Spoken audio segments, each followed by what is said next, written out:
So who am I speaking with? Kathy Alberts, I'm a technology recruiter. And Sondra Card, and I'm a technology recruiter. All right. You guys see tons and tons of resumes, I'm sure. Good ones and bad ones. Right. So I want to know, what does a tech person need to know when making their resume? What are the key things they need to put in there?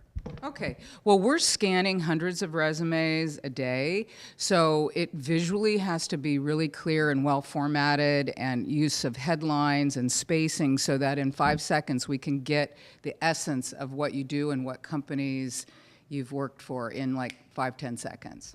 All right. So scannability is key. Second issue I need to worry about. I think one of the things that we want to see first off is highlighted accomplishments, things that you're really proud of.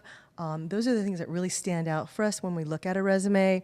Education, if you've gone to a really good school, is also another one that we look for immediately. So up here, I'm seeing on your screen is something you're going to be showing called skills don't, and this is really jammed. What is so messed up and wrong with this? So I would say half the resumes look like this, and I pass on those resumes. Do you? So why do you pass on these resumes? Well, a resume is a communication tool, and this is not good communication. So it's way too much information. It's not prioritized. It could be 15 years old information in there. They're trying to summarize, this person is trying to summarize 12 years of experience in a half a page. A summary should be like 4 lines. So, okay, so can you show me an example of what I should be doing? What's your asset? So if you did go to a top school, not everybody did that, but if you went to Stanford or Cal or whatever, you want to list that first. So what if I didn't go to Stanford, but I want to say I went to Stanford? Can I do that? No. No, and it's fine that you didn't go to Stanford, but you would put that education near the bottom. Maybe if I just put the word Stanford saying, I wish I went to, in like 6-point type, and then 12-point type Stanford, and then they might not see the 6-point type. No, don't do that. And hold on. Is anyone actually doing searches for people who went to Stanford? Yes, Absolutely. yes, I do that on LinkedIn. I look for MIT, Stanford, but we don't. So then that would do well for me if I wrote, I wish I went to Stanford. Then I would show up in your search. You'd show up, and then I'd pass on it, but you would show up. That's accurate. And if your name was Stanford, it would show up too. And that might count.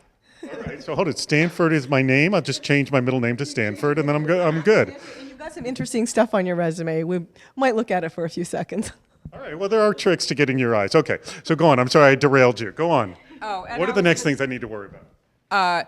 Your chronological versus skills summary. You want to list your experience chronologically with the most current experience first on your resume and the more distant past at the end of your resume. We don't want to see a big skills summary of where we can't tell what happened in time. You need to show time. So that's a good question. I always run into situations where people have huge gaps in their work life or they're currently big gaps. What are some of the best ways to sort of explain that off, if like a year of not working, or someone who decided to take a year off with their child because they became a mom or something?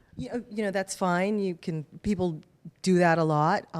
It's nice if you've done some sort of project on the side, you've taken initiative and taken maybe some courses in technology or learned something new, kept your technology current and up to date. It's always nice to see that. People take time off all the time, but it's nice when they're also doing something to continue their career, because they do plan on going back into the workforce, and they want to be marketable.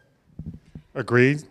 I agree, and the bottom line is you should explain the gap. So if you did take a year off, you might say sabbatical, I traveled, I raised my family. You want to explain it versus just the reader having to guess. Okay. So any last things I need to worry about with regards to my resume? Have a third party edit it for sure. I don't care if you do spell check or whatever, you have to have somebody else look at it and make sure that there's absolutely no typos, grammar errors, weird spacing, tense errors. You've got to have somebody else look at it. And anything else from you? If you know anybody with Ruby experience and JavaScript experience, send them my way. Hey, thank you guys very much.